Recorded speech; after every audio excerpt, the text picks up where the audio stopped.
The day my mother rolled her suitcase toward the front door, everything in me tightened like someone had pulled a string through my chest and yanked hard.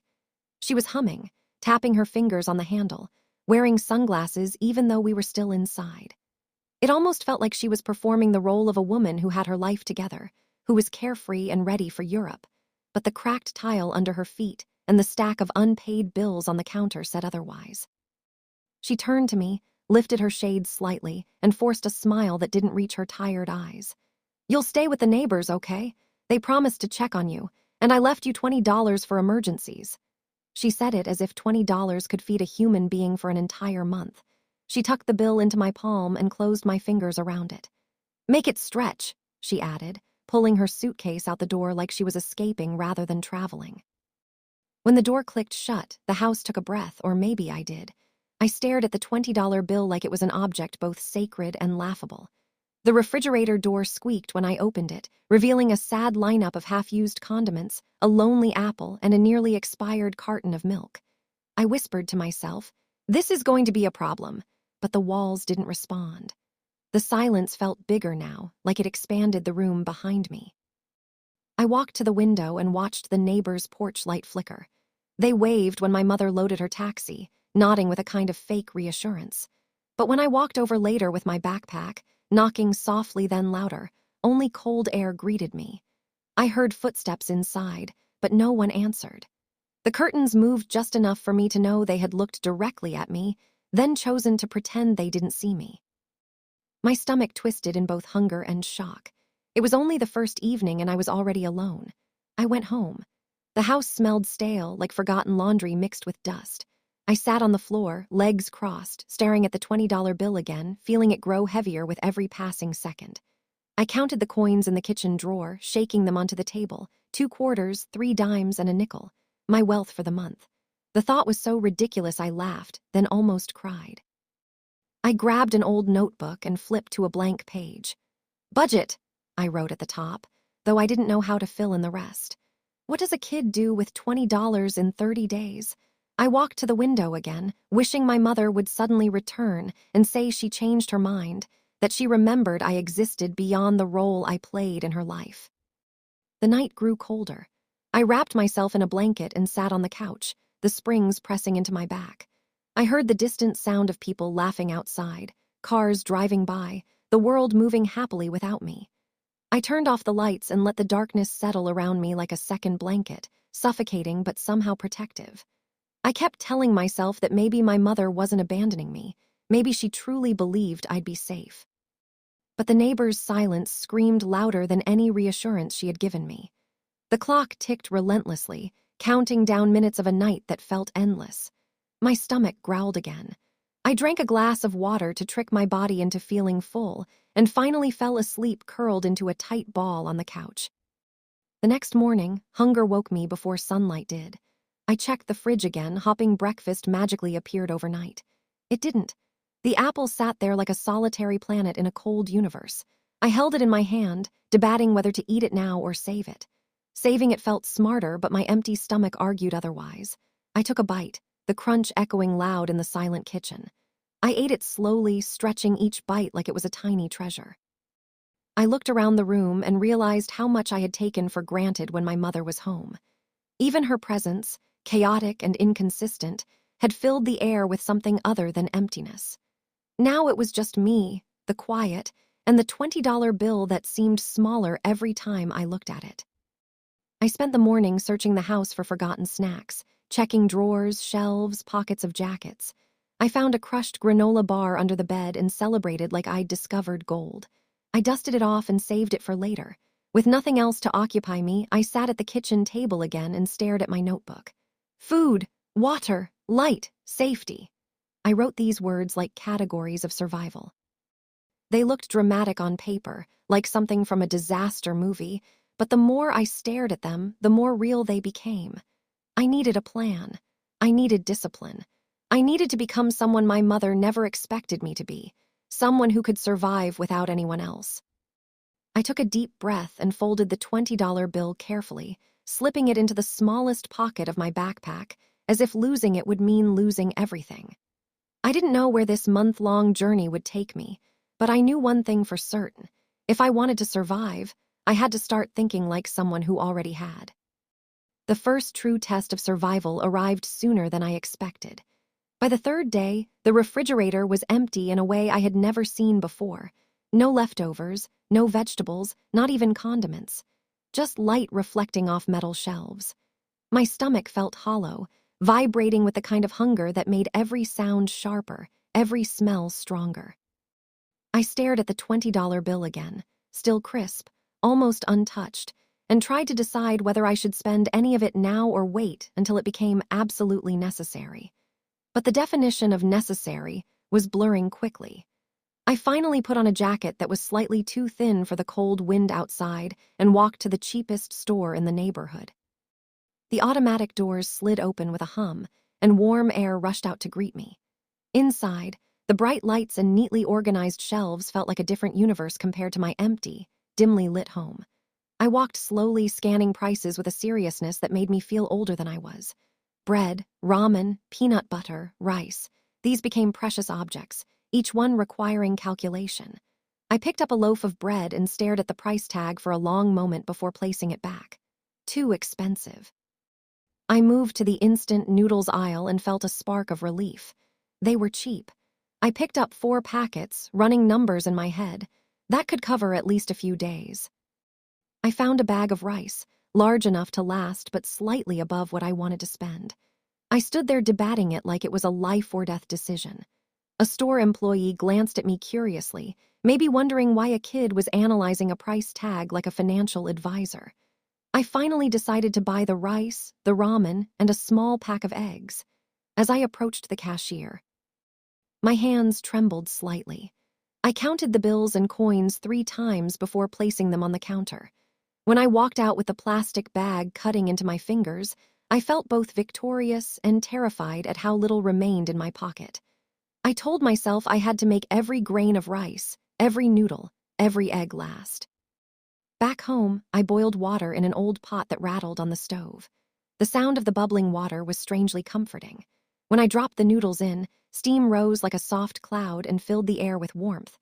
I realized I had never cooked anything alone before. The simple act of preparing food felt like a small rebellion against the fear inside me. When I sat down to eat the steaming noodles, the flavor was bland, but to me it tasted like accomplishment. I ate slowly, savoring each bite. After the bowl was empty, I washed it carefully, letting the warm water soothe my cold fingers. Days blended together in a strange rhythm of managing small tasks. Cooking rice perfectly so none would go to waste, rationing noodles, boiling eggs one at a time instead of several. I learned to check the stove 3 times before walking away. I learned to measure water with precision. I learned how long food lasted before it spoiled. With each passing day, I felt a new layer of responsibility settling over me, like armor I didn't know I needed. I missed my mother, but the ache in my chest was changing. It was no longer just sadness, it was realization. Realization that I had no choice but to grow into someone I hadn't planned to be. At night, the house creaked more loudly.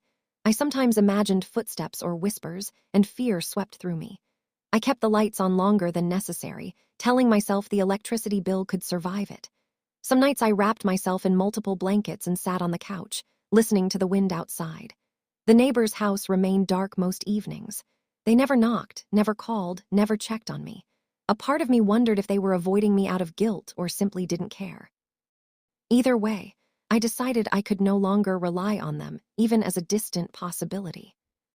One evening, after cooking a small portion of rice, I noticed a leak under the kitchen sink. The cupboard beneath it was damp, and a slow drip echoed like a ticking clock. Panic rose in my throat. If the leak grew, it could flood the floor. I didn't know how to fix anything, but I forced myself to breathe slowly, kneeling down to inspect it.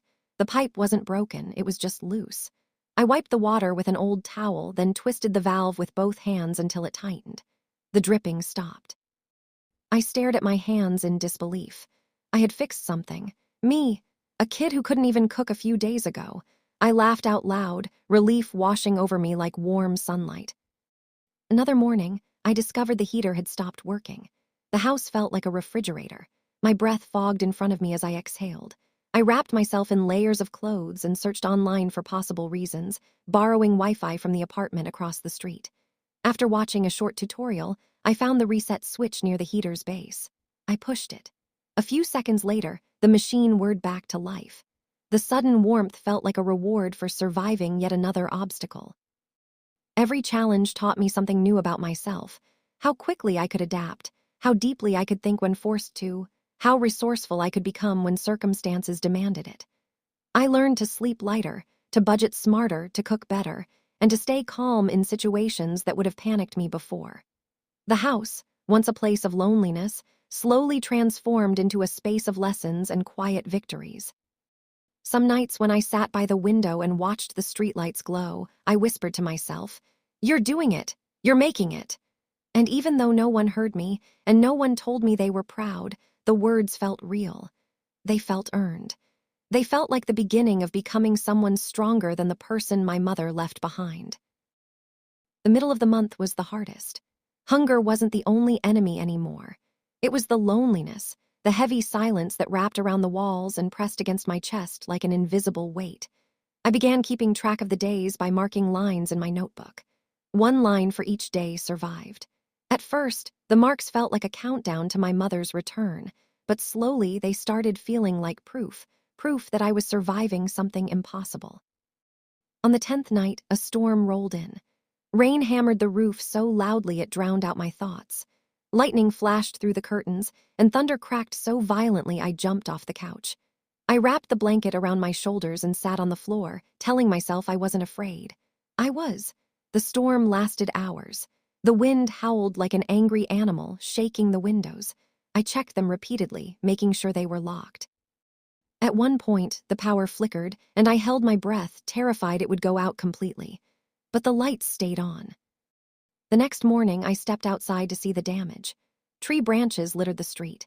Leaves covered the porch like a green carpet. The neighbors' garbage bins had toppled over, their contents scattered everywhere. I grabbed a broom and swept our steps, feeling oddly responsible for the house, as if it were mine. When I finished, I stood there looking at the small patch of clean concrete. It was a useless task in the grand scheme of things, but it made me feel in control. The world outside might be unpredictable, but inside these steps, I could create order. Food was running low again. I had stretched the rice as far as I could, mixed with tiny pieces of egg or soaked into broth made from crushed ramen seasoning. I knew I had to return to the store soon, but spending the last of the money felt like stepping off a cliff. I made a list of essentials, crossed out everything unnecessary, and took a deep breath before heading out. On the way, I passed by a bakery that sometimes tossed out old bread in clear bags near their dumpster. I had seen homeless people quietly retrieve them before. The idea of doing the same filled me with embarrassment and desperation. I stood there hesitating, hiding behind a parked car. My stomach twisted with hunger, and my pride battled with my survival instinct. The employee came out with a bag of slightly stale bread and placed it near the dumpster, then went back inside without looking around. I waited a full minute before approaching. My hands shook as I picked up the bag. I whispered to myself, "I'm not stealing, it's trash, they don't want it." But a burning shame spread through me anyway. Back home, I toasted the stale slices, adding a tiny smear of butter I had rationed carefully.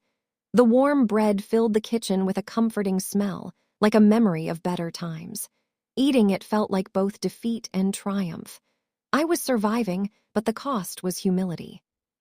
Days continued like that, stretching resources, solving problems alone, adapting to every curveball the world threw at me. I discovered missing light bulbs in the hallway and replaced them with spares I found in the closet.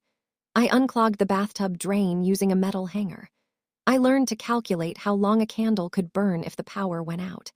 I even figured out that the cheapest brand of oatmeal gave me the most meals per dollar. These were things adults learned slowly over time, but I was learning them all at once, like crash course independence. Sometimes I talked to myself out loud just to hear a voice in the house. "You're okay," I would say, "just one more day." Other times I whispered to the silence, asking questions no one answered. Why didn't they come check on me? Does Mom even realize how hard this is? Will she be proud of me or angry that I grew without her? The questions stayed suspended in the air, unanswered but somehow lighter when spoken. One evening, when I was boiling water for oatmeal, I heard a knock on the door. My heart leapt. For a moment, I imagined my mother standing there early, smiling, arms open. But the knock was too gentle, too hesitant. I opened the door a crack and saw the old woman who lived down the street. She held a small plastic container in her hands.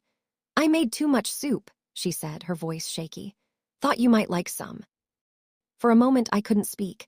My throat tightened and my eyes stung. She didn't know about my situation. She didn't know I was barely surviving. She was just being kind. I accepted the container with both hands.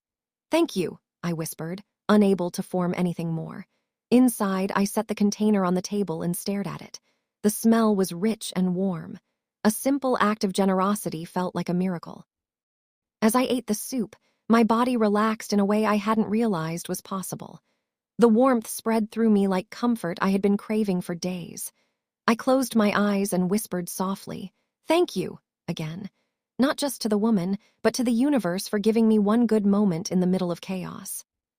That night, for the first time since my mother left, I slept deeply. The house didn't feel as empty. It felt like it had room for hope, a small, fragile hope, but enough to keep me going. The final week arrived like a distant shoreline finally emerging from fog. I was thinner, sharper, stronger than I had ever been. I woke early each morning without an alarm, cooked simple meals with practiced efficiency, and kept the house organized in a way my mother never had. My fear had transformed into strategy.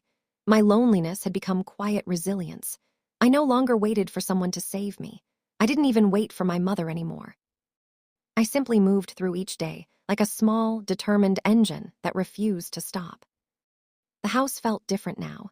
It wasn't just a place I was abandoned in. It had become something like a training ground, a crucible. Every corner reminded me of something I had learned. The kitchen reminded me of the first pot of noodles I boiled with trembling hands. The hallway reminded me of changing the light bulb. The sink reminded me that I knew how to fix a leak. Even the floor had meaning. I had swept it after the storm like it was my responsibility, not just a chore. And somewhere in the middle of all this survival, the house had started to feel like mine. But the final week also brought a strange anxiety. My mother would return soon. The thought made me uneasy in a way I couldn't fully explain. Part of me wanted her to return so she could see what I had become. Another part of me feared that she would walk in and undo everything, my courage, my growth, my independence, with one careless shrug. The closer her return came, the more I wondered whether I would be enough for her or whether she would even notice anything at all. On the 5th morning of the final week, I began cleaning the house obsessively. I wiped surfaces twice, reorganized shelves, washed every dish even if it was already clean. I cooked rice in a perfect ratio of water, not to eat, but to give myself something to do. I folded blankets, dusted corners, even cleaned the windows until sunlight poured in without obstruction. I realized I was trying to make the house look like I had managed everything effortlessly, as if survival hadn't been a daily battle, as if I had been fine all along. But the truth sat beneath my ribs like a stone. I had not been fine. I had been lonely, scared, hungry, and desperate. I had cried into my pillow at night. I had felt humiliation picking up stale bread. I had trembled fixing leaks. I had waited for footsteps that never came, and yet I had survived. Every day, every night, every hour. When I looked at myself in the bathroom mirror, I saw a different version of me. Not weaker, not broken, but carved down to something essential and resilient. The night before my mother's return, I barely slept.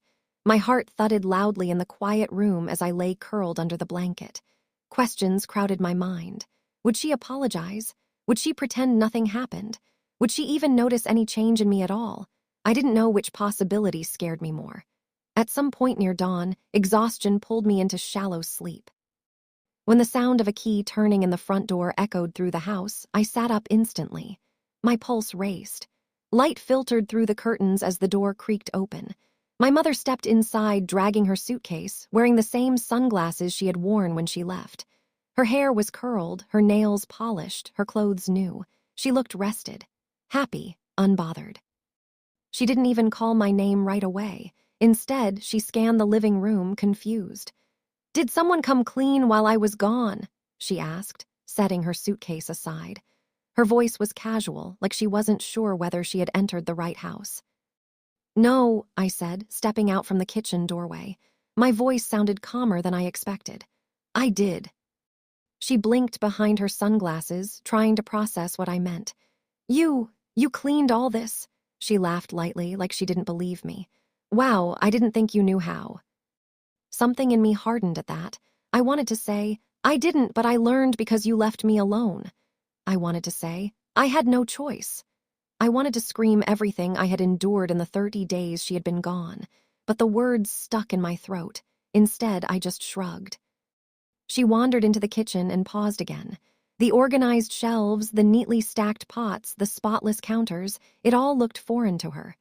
"You cooked?" she asked, opening the pot on the stove that held leftover rice. "You really cooked?" I nodded. "Every day." She stared at me in silence for a few seconds, her expression unreadable. Then she let the pot lid drop with a soft clang. "Well, good. That means you're growing up."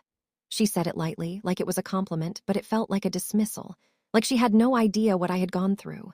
No idea how many nights I cried myself to sleep. No idea that I had survived hunger, storms, fear, and abandonment. She turned away from me and began unpacking her suitcase, humming softly as if everything was normal. But everything had changed. I stood there watching her, feeling something shift inside me. I realized I no longer felt like a child waiting for her approval. I no longer felt like a burden she needed to manage. I no longer felt dependent on her. I had built myself without her. I had learned skills she never taught me. I had faced fears she never protected me from. I had grown in ways she would never fully understand. She finally looked back at me and smiled, oblivious.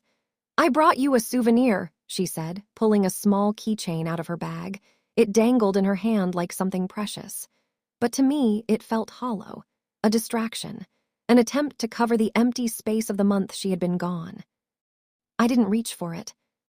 Instead, I walked past her, heading toward the window where sunlight warmed the floor. I stood there quietly, breathing in the fresh morning air. I felt taller somehow, stronger, unshakable. Not because everything had been easy, but because everything had been hard, and I had survived it anyway. "Behind me," my mother said, "aren't you going to ask about my trip? It was amazing." I turned to her slowly and said in a steady voice, "I had my own trip, right here." She frowned slightly, not fully understanding, but I didn't need her to. I didn't need her recognition or validation. I had lived a month in the harshest way a child could, and I had come out the other side changed, independent, capable, whole. She began unpacking again, humming, unaware that she was meeting a different version of me than the one she had left behind. I walked to the kitchen, opened the window to let fresh air in, and whispered to myself, "You did it!" Not for her, not for anyone else, but for me. I wasn't the same kid she thought she could abandon for a month. I wasn't fragile anymore. I wasn't helpless. I had learned to survive when no one was watching. I had learned to cook, to fix, to budget, to endure, to adapt, to stand alone. And no matter what happened next, no one could ever take that away from me. For the first time in my life, I realized something powerful. I didn't need her to come home for me to feel whole. I had already come home to myself.